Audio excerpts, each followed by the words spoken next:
Irmãos, Efésios capítulo 4, 26 e 27. É o texto para nossa meditação nessa noite. Efésios capítulo 4, 26 e 27.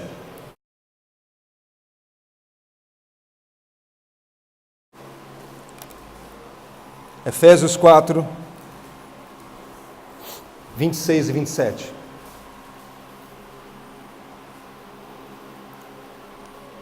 Encontramos aí? Tudo ok? Irai-vos e não pequeis. Não se ponha o sol sobre a vossa ira, nem deis lugar ao diabo. Vamos ler juntos? Irai-vos e não pequeis.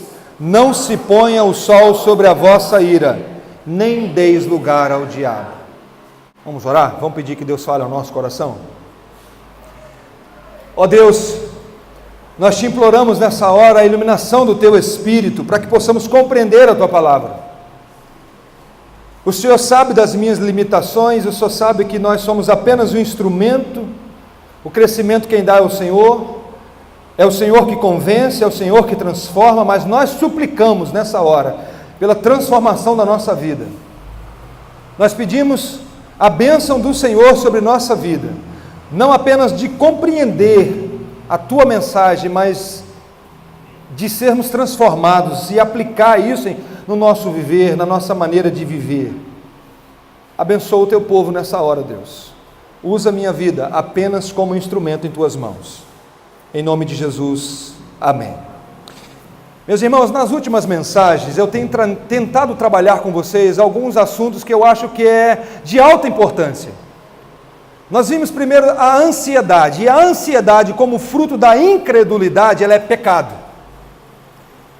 E eu só vou experimentar de uma transformação na minha vida quando eu reconheço que é pecado. Porque quando eu reconheço que é pecado, eu vou pedir, Deus, transforme meu coração, eu não quero viver ansioso, porque essa ansiedade não agrada o Senhor. Se eu acho que isso é normal, eu não vou reconhecer que é errado, e não vou pedir para Deus transformar o meu coração. Na última mensagem, eu falei sobre a necessidade de chorar com os que choram, e se alegrar com os que se alegram. E como, irmãos, nós precisamos de ser transformados nessa área, porque isso combate a inveja do nosso coração, e combate a dureza do nosso coração, quando nós temos dificuldade de se alegrar com aqueles que se alegram, e quando nós temos dificuldade de chorar com os que choram. Mas quando eu reconheço que tenho essa dificuldade, então eu peço a Deus, Deus transforme o meu coração. E quando eu não choro com os que choram, eu estou pecando. E quando eu não me alegro com aqueles que estão alegres, eu também estou pecando. Então é preciso reconhecer e pedir, Deus, transforme o meu coração. E hoje eu queria considerar com vocês um assunto que eu acho que é de grande importância: a ira. Ira. Muitas pessoas acham que isso é um comportamento normal. Ficar irado é normal.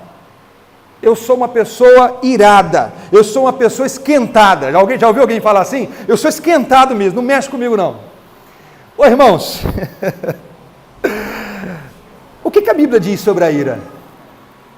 O que a Bíblia fala sobre a ira? Toda ira é pecaminosa? Essa é a primeira pergunta. A segunda pergunta é possível ficar irado e não pecar? Quem aqui já ficou irado? Quem aqui ficou de sair fumaça assim pelas orelhas? Eu preciso dizer que a ira não é neutra. Não existe ira neutra. Ou a ira ela é justa ou é injusta. Ou a ira é santa ou a ira é pecaminosa. Não tem meio termo. A sua ira, ou ela é santa, ou ela é pecaminosa. Se você conhece um pouco da Bíblia, você já leu sobre a ira de Deus. Então, nem toda ira é pecaminosa, porque Deus fica irado. Mas se você também já leu o Salmo 76:10, diz assim: pois até a ira humana há de louvar-te. Até a ira do homem há de exaltar o nome de Deus. Isso então significa que nem toda a ira é pecaminosa. A Bíblia diz o seguinte: portanto, quer comais, quer bebais, ou fazei qualquer outra coisa, fazei tudo para a glória de Deus, inclusive ficar irado. Existe uma ira que glorifica o nome do Senhor. Antes de continuar nesse assunto sobre a ira, eu queria falar um pouquinho com vocês sobre esta carta que nós lemos, Efésios. Essa carta aos Efésios, ela é uma carta muito especial. O texto que nós lemos, ele faz parte da parte prática dessa carta. O apóstolo Paulo falou primeiro sobre o plano da salvação. Ele falou que a salvação em Cristo Jesus não é o plano B de Deus, mas foi uma salvação planejada. Jesus Cristo morreu antes da fundação do mundo, como diz lá em Apocalipse, e nós fomos eleitos, predestinados antes da fundação do mundo. E ele fala do nosso estado sem Cristo, no capítulo 2, que nós éramos escravos do pecado, nas garras de Satanás, e nós somos resgatados por sua misericórdia, e somos salvos pela fé em Cristo Jesus, sem obras, mas para as boas obras. Somos salvos por Cristo. Então ele começa a carta falando aquilo que Cristo fez por nós, e chega agora no momento que Cristo espera de nós. É a parte prática. E agora, você que entendeu quem é Jesus Cristo, como você deve viver para agradar ao Senhor? O versículo 25 do capítulo 4 começa assim: por isso, deixando a mentira, fale cada um a verdade com o seu próximo. Agora que você entendeu quem é Jesus, você tem um desafio. E o desafio que o apóstolo Paulo coloca nessa carta é despir do velho homem e revestir do novo homem. Como funciona isso na prática? Aquele que mentia, agora não mente mais, fala a verdade. Aquele que roubava, para de roubar, mas não adianta só parar de roubar, tem que trabalhar. E ele fala dessa necessidade, irmãos, de tirar a roupa suja de Adão e colocar a roupa de Jesus. E aí ele diz para mim e para você: irai-vos, mas não pequeis. Irai-vos e não pequeis. Irmãos, como esse tema, ira, ele está em Gênesis até Apocalipse. Em Gênesis você encontra um homem irado, chamado Caim. E Deus chega para Caim e fala assim: Caim, por que você está irado? Por que decaiu o teu semblante? E aí Deus diz assim para Caim: se procederes bem, não é certo que serás aceito? Se todavia procederes mal, o pecado jaz à porta, cumpre a ti dominar. Deus se aproxima de Caim e percebe que Caim está irado, e Deus pergunta: Caim, por que tanta ira? O pecado está à porta, cumpre a você dominar. Antes de Caim matar Abel, irmãos, ele foi tomado pela ira. Tomado pela ira, e aí a ira deu sequência e chegou até aquele assassinato. Mas a Bíblia também fala de uma ira santa. Nós vemos uma ira santa em algumas pessoas na Bíblia. Por exemplo, Moisés, eu estou lendo o livro de Êxodo. Moisés por várias vezes foi até Faraó para dizer: Faraó, Deus mandou você libertar o povo. E Faraó ficava naquele jogo de água morna, como é que é? Fogo baixo, cozinhando Moisés no fogo baixo.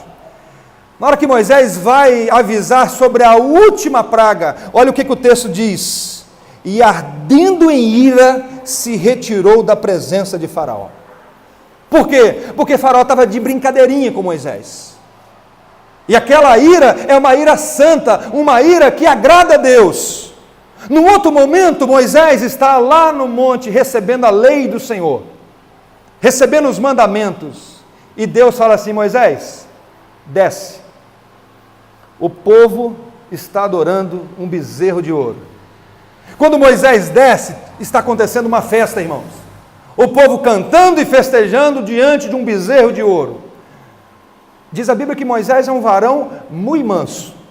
Moisés, quando chega, vê o povo dançando e adorando aquele bezerro de ouro. Moisés pega aquele bezerro de ouro, quebrou o bezerro de ouro todinho, moeu aquele bezerro de ouro e jogou na água e deu para o povo beber. O que Moisés está ensinando para esse povo? Quando vocês forem fazer as necessidades de vocês, vocês vão perceber com que o ídolo que vocês adoraram se mistura, com fezes e com urina. Porque o ídolo tem boca e não fala, tem olhos e não vê, tem nariz e não cheira, tem ouvido e não escuta. Moisés então foi tomado por uma ira santa, uma ira que glorifica a Deus, porque o nome do Senhor estava sendo zombado, e Moisés então quebrou aquilo tudo e resolveu aquele problema. Essa é uma ira santa, uma ira justa, uma ira que o povo de Deus precisa ter. Mas outro exemplo, o nosso Senhor e Salvador Jesus Cristo, que era homem e que nunca pecou. Jesus um dia chegou no templo, e as pessoas estavam vendendo no templo. Jesus chegou naquele templo, irmãos. Diz a Bíblia que ele fez um chicote de cordas, e começou a dar chicotada naquilo lá, expulsou os animais, expulsou os cambistas, virou as mesas, acabou com aquela bagunça que estava acontecendo, e falou: gente, isso aqui é a casa do meu pai, é a casa do meu pai, é casa de oração, não é casa para acontecer o comércio. Uma ira santa, uma ira que agrada a Deus, não é uma ira descontrolada, mas uma ira cheia de zelo por Deus. Essa é uma ira que você não peca. Por isso o texto diz: irai-vos e não pequeis. Por essa ira, nós não devemos pedir a Deus: Deus, tira essa ira do meu coração. Não, Deus, eu preciso de viver de maneira que agrada ao Senhor, e às vezes eu preciso ficar irado, mas irado de maneira justa, uma ira que exalta o nome de Deus. Irmãos, em alguns momentos, não ficar irado é pecado. Preste atenção nisso. Em alguns momentos, não ficar irado é pecado. Hoje nós lemos pela manhã um texto que diz assim: eu, porém, vos digo que todo aquele que sem motivo se irar contra o seu irmão estará sujeito a julgamento. Ou seja, tem algum motivo. Por alguns motivos nós podemos e devemos ficar irados.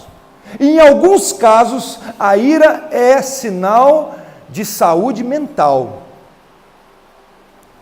Deixa eu dar um exemplo. Quando uma criança é violentada, se você acha isso normal, se isso não mexe com você, tem alguma coisa errada. Quando acontece um caso de estupro, e seu coração fica tranquilo, alguma coisa está errada. Se você não é tomado por uma ira santa, não ficar indignado num caso desse, isso pode dizer que você não está bem. Uma ira quando o nome de Deus é blasfemado, quando o nome de Deus é zombado, quando as pessoas escarnecem do nosso Senhor e Salvador Jesus Cristo, e você fica tranquilo, alguma coisa está errada. Alguma coisa está errada na nossa vida. E algumas perguntas eu trouxe aqui que podem nos ajudar se a ira que nós temos, que nós estamos experimentando em algum momento, se ela é pecaminosa ou não. A primeira pergunta é: quando você fica irado, faça uma pergunta: é justo? Essa ira que você está tomado por ela, é uma ira justa? Se é justa, você expressou essa ira da maneira correta?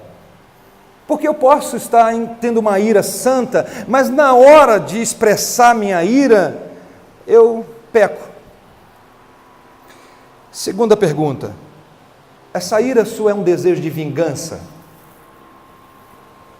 É um desejo de vingança? Qual é a motivação do seu coração? Por que eu estou irado? Irmãos, vocês já repararam que no trânsito é um lugar especial para o sujeito ficar irado? Quando você está com pressa, está todo mundo devagar. Parece incrível isso. E quando você está passeando, tem um monte de apressadinho buzinando atrás de você. Sabe por que essas coisas acontecem? Porque nós achamos que somos o centro do mundo. Nós achamos que o mundo tem que girar ao nosso redor. E a ira, ela revela, sabe o quê? O nosso eu. A ira revela o nosso coração, irmãos. A ira revela o nosso orgulho, o nosso ego, o nosso egoísmo. Por quê? Porque as coisas têm que funcionar do meu jeito. E quando não funciona do meu jeito, eu fico irado. Quando as coisas saem do meu controle, porque eu acho que eu sou a última Coca-Cola do deserto, e que todo mundo tem que fazer as coisas para mim, fugiu do meu controle, então eu fico o quê? Eu fico irado, eu não aceito. Porque tudo tem que ser do meu jeito, tem que funcionar do meu jeito. E quando não funciona do meu jeito, eu coloco a culpa até em Deus. Alguém aqui já colocou culpa em Deus? Porque você planejou do seu jeito, você pensou que ia dar tudo certo, na sua cabeça o plano era perfeito. E às vezes isso acontece na família, nos nossos relacionamentos. Quando alguém discorda da gente, por exemplo. Quando alguém diz assim, eu não concordo com você. Aí pronto, mexeu no seu mundo. Todo mundo tem que fazer as coisas em nossa função. Esse é o grande problema. Jesus um dia foi visitar duas irmãs, Marta e Maria. Ele chega naquela casa, ele não pede um copo de água. Diz a Bíblia que Maria, ela fica aos pés do Senhor Jesus, ouvindo os ensinamentos. A Marta fica agitada de um lado para o outro. E daqui a pouco, sabe o que a Marta faz? Ela chega para Jesus indignada e diz assim, Senhor, o Senhor não importa que eu estou aqui fazendo tantas coisas e a minha irmã está aí aos teus pés?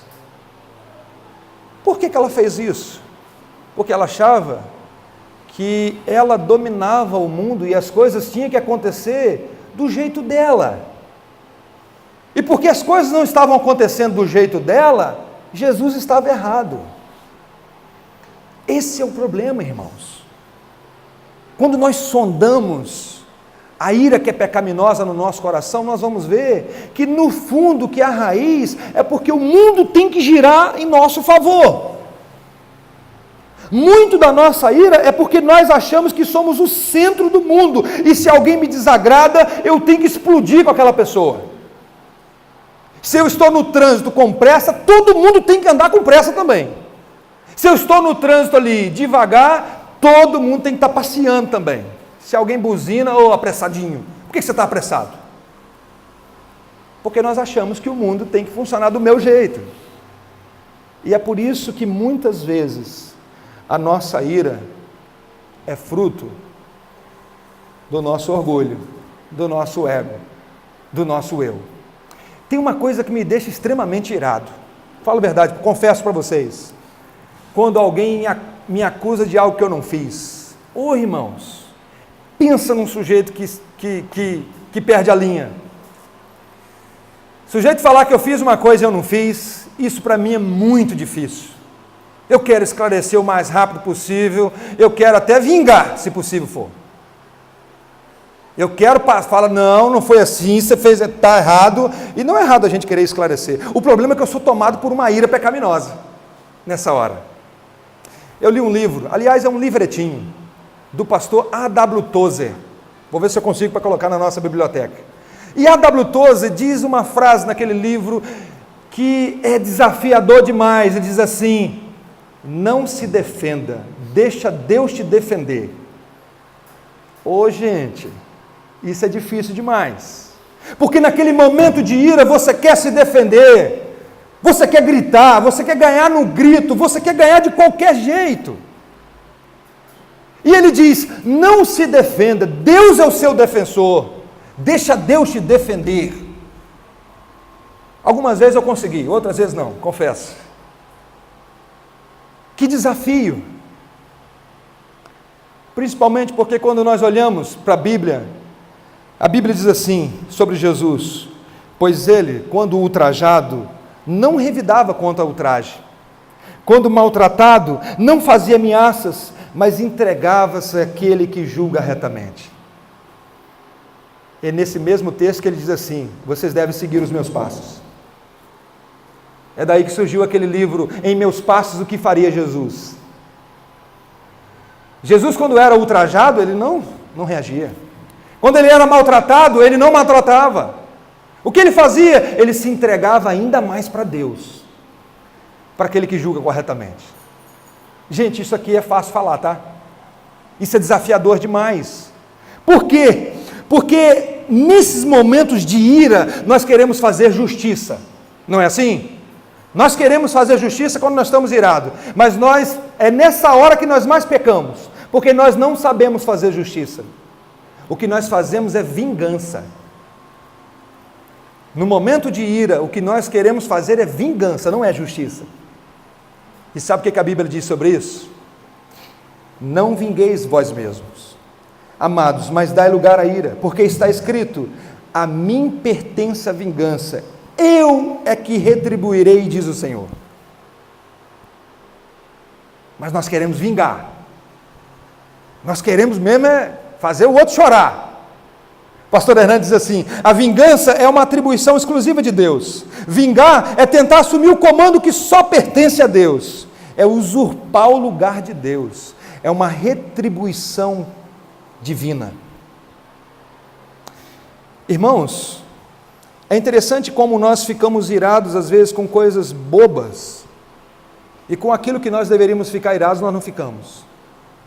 Nós não ficamos irados quando o nome do Senhor é blasfemado, mas ficamos irados no trânsito. Nós não ficamos irados quando uma criança é violentada, mas quando uma unha quebra às vezes, quando o nosso carro é arranhado. Eu por trabalhar com carro, eu já vi situações aqui nessa oficina, que alguém esbarrou no carro de alguém na rua lá e vem aqui querendo sair. Há pouco tempo atrás teve uma cena assim, um bate-boca aqui em frente à oficina, e eu fiquei ali assistindo. Ficamos irados com essas coisas, machucou o nosso carro. Mas nós não ficamos irados quando o nome do nosso Salvador é zombado. Ficamos irados quando o nosso time perde. Não ficamos? Olha só, eu gosto de futebol, falo a verdade para vocês. Eu já conversei com o André sobre isso. Eu tenho visto ultimamente que o futebol tem virado uma religião, irmãos. Pessoas matam o outro por causa do futebol. Olha, aquilo que o pastor João falou aqui nessa série de conferências, não pode virar um ídolo. Não pode. A gente tem que tomar um cuidado muito grande com isso. Até de parar de falar com alguém por causa do futebol. Então, temos que tomar um cuidado muito grande, porque a nossa ira, muitas vezes, ela não está conectada com Deus. E aí Tiago vai dizer assim para nós: sabei essas coisas, meus amados irmãos, todo homem seja pronto para ouvir, tardio para falar, tardio para se irar, porque a ira do homem não produz a justiça de Deus. Porque na hora da nossa ira, nós queremos vingança. Eu preciso me perguntar: eu tenho motivo para ficar irado? Eu preciso me perguntar, naquele momento que eu estou com raiva na minha casa, esse motivo é justo? Um outro ponto que eu acho muito importante também, irmãos, é como que nós temos facilidade de ficar irado com o erro do outro. Eu fico irado com o pecado do outro. Davi, que adulterou lá com Batseba, um dia Deus mandou um profeta na casa de Davi. Chegou na casa de Davi, no palácio, contou uma historinha do homem rico e do homem pobre. Davi, deixa eu contar para você uma historinha. Tinha um homem rico que tinha muitas ovelhas. Ele recebeu um visitante na sua casa. E esse homem rico foi na casa do homem pobre, Davi. E o homem pobre tinha uma ovelhinha. Davi era pastor de ovelhas. E aí o profeta contou para Davi o seguinte: Davi, você acredita que o homem rico foi na casa do homem pobre e pegou a única ovelhinha do homem pobre, Davi? A ovelhinha que aquele homem cuidava na sua casa como uma filha. Sabe o que Davi, qual foi a reação de Davi? Olha a reação de Davi. Então Davi encheu-se de ira contra o homem e disse a Natã: juro pelo nome do Senhor, que o homem que fez isso tem que morrer. Aí o profeta Natã diz assim: sabe quem é esse homem, Davi? É você. Nós temos facilidade de decretar a morte dos outros, não temos? No momento de ira. Temos facilidade, irmãos, de ficar irado com o erro dos outros. E não ficamos irados com os nossos erros. Decretamos a morte dos outros, dizemos: tem que morrer quem fez isso. Aqueles lá de Brasília têm que morrer, danados, roubando nosso dinheiro, Falamos assim. Mas e os nossos erros? O que está acontecendo em Brasília, irmãos, é o reflexo da sociedade, não podemos esquecer disso. Mas é muito fácil dizer, cambada. E os nossos erros? Ficamos irados com os nossos erros? É muito fácil ficar irado com os erros dos outros. É muito fácil. Eu tenho uma facilidade para ficar irado com os erros dos outros. Mas como eu sou lento com os meus próprios erros? Esse é o ponto. Irai-vos e não pequeis, não se ponha o sol sobre a vossa ira. Para o judeu, o dia terminava no pôr do sol. Ficar irado, irmãos, muitas vezes é inevitável, mas dormir irado é uma escolha. Ficar irado às vezes é inevitável, mas dormir irado é uma escolha. O Salmos de número 4, versículo 4 diz assim: irai-vos e não pequeis, consultai no travesseiro o coração e sossegai. Como é difícil, eu sei que é, no momento de ir acalmar o coração. Como é difícil, mas o conselho bíblico é: irai-vos e não pequeis, e consultai o travesseiro. Não durma irado. E às vezes, para não dormir irado, você tem que gastar tempo com Deus. Você tem que gastar tempo falando com Deus. Deus, ainda estou irado. Deus, ainda estou saindo fumaça pelos ouvidos. Eu aprendi com um pastor recentemente que algumas mensagens de WhatsApp você não tem que responder na hora. Deixa para depois. Responde na hora não. Na hora você está irado, deixa para depois. Na hora você pode machucar alguém. Algum e-mail, não responde na hora. Acalma o coração primeiro. Isso é desafiador, irmãos. O John Stott vai dizer que a ideia aqui é: não fique alimentando a ira. A ira é extremamente prejudicial, a ira pecaminosa. A ira santa não, mas a ira pecaminosa é extremamente prejudicial. Você é a pessoa que mais sofre. Primeiro porque você ficou irado por causa do seu ego. Porque as pessoas não quiseram viver o seu mundo.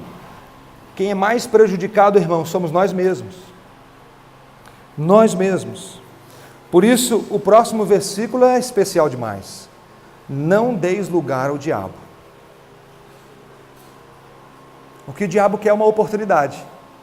É uma brechinha. É uma oportunidade. Por isso, qual é o desafio para nós? Procure resolver o problema. Não alimente a sua ira. Não fique alimentando, mas procure resolver esse problema. Eu quero terminar essa mensagem, irmãos, com algumas aplicações. A primeira aplicação que eu quero fazer é: a Bíblia fala da ira de Deus. Deus é amor? É. Deus é justo? É. Deus é misericordioso? É. Deus é bondoso? É. Mas em Deus existe uma ira que é santa, uma ira que é justa. E a maior expressão da ira de Deus, sabe qual foi? A cruz. A cruz do Calvário. Quando na cruz do Calvário ele crucificou o seu próprio filho. Ali é a maior expressão da ira de Deus. É a maior expressão do amor de Deus? É, mas também da ira de Deus. Porque para perdoar os nossos pecados, ele derramou o cálice da sua ira sobre o seu filho. Jesus bebeu o cálice da ira de Deus para perdoar os nossos pecados, porque Deus não pega os nossos pecados e coloca debaixo do tapete. Preste atenção em algo. Todo pecado que não foi perdoado na cruz, vai ser cobrado um dia, no lago de fogo, no inferno. E só tem uma maneira de fugir da ira de Deus, irmãos. Só tem uma maneira. Reconhecendo que é um pecador, se arrependendo e crendo em Jesus Cristo como Senhor e Salvador. Só existe essa maneira. A Bíblia diz que haverá um juízo, e o juízo final é sem misericórdia. onde o cálice da ira de Deus será derramado sobre pecadores não arrependidos, sobre aqueles que não receberam Jesus como Senhor e Salvador. Por isso, hoje é dia de salvação, hoje é dia de você tomar uma decisão e receber Jesus como Senhor e Salvador da sua vida. Quando Efésios capítulo 2 fala que éramos por natureza filhos da ira, mas lá tem uma conjunção adversativa que diz: mas Deus, pela sua misericórdia, nos salvou em Cristo Jesus. A segunda aplicação que eu quero fazer é que a solução de Deus para a nossa ira está nessa mesma carta de Efésios, no capítulo 5, versículo 18. Quando Paulo diz assim: e não vos embriagueis com vinho, no qual há dissolução, mas enchei-vos do Espírito. A solução de Deus, um outro microfone, acho que daqui está falhando. A solução de Deus para a nossa vida, irmãos, é uma vida controlada pelo Espírito Santo, uma vida cheia do Espírito, daquele Espírito que nos ajuda em nossas fraquezas, daquele Espírito que o fruto dele em nossas vidas é amor, é alegria, é paz, é paciência, que nós precisamos para não ficar irados, é domínio próprio, não é descontrole. O projeto de Deus não é descontrole, é ter domínio próprio, e esse domínio próprio é através de uma vida cheia do Espírito Santo. Irmãos, a ideia de que nós somos a si mesmo, eu sou um sujeito mesmo esquentado mesmo, eu sei que tem pessoas que têm um temperamento mais forte, mas deixa eu lhe falar, a Bíblia diz que quem não nascer de novo não pode entrar no reino de Deus. Então a vida cristã, ela já começa com um novo nascimento, já quebra essa ideia do temperamento. Você não precisa melhorar o seu temperamento, você precisa nascer de novo. E depois de ter nascido de novo, você precisa buscar uma vida cheia do Espírito, controlada por Deus. E essa vida controlada por Deus, o fruto dessa ação de Deus na nossa vida é domínio próprio. Não é o sujeito esquentado, é o sujeito dominado por Deus. É por isso que todos os dias nós devemos pedir a Deus: Deus, me enche da tua presença. Porque somente cheio da tua presença eu não vou ter a ira pecaminosa. Eu vou ficar até irado em alguns momentos, mas uma ira santa. Esse é um grande desafio. E eu não gostaria que você saísse daqui nessa noite pensando: eu sou assim mesmo, para mim não tem jeito, meu pai é assim, eu sou descendente dos Cruz, os Cruz são esquentados mesmo. Nada disso. Essa ideia de que pau que nasce torto nunca se endireita, não funciona. É até passar na mão do carpinteiro de Nazaré. Pode colocar lá todo torcido que ele usa lá uma lixa lá e acerta o sujeito. Então não saia daqui nessa noite achando assim: eu sou assim mesmo. Para mim não tem jeito. O meu pai era desse jeito, o meu avô desse jeito, os meus tios são tudo desse jeito. Não tem jeito para mim. Não. Peça a Deus: Deus, mude o meu coração. Mas peça para Deus também: Deus, existe uma ira santa. Me ensina verdadeiramente a ficar irado com aquilo que te agrada. Moisés agradou a Deus quando ele ficou irado. Jesus agradou o Senhor quando ficou irado. E principalmente, irmãos, a ficar irado com os nossos próprios pecados, porque é fácil ver os erros dos outros. Que Deus nos ajude. Vamos orar ao Senhor?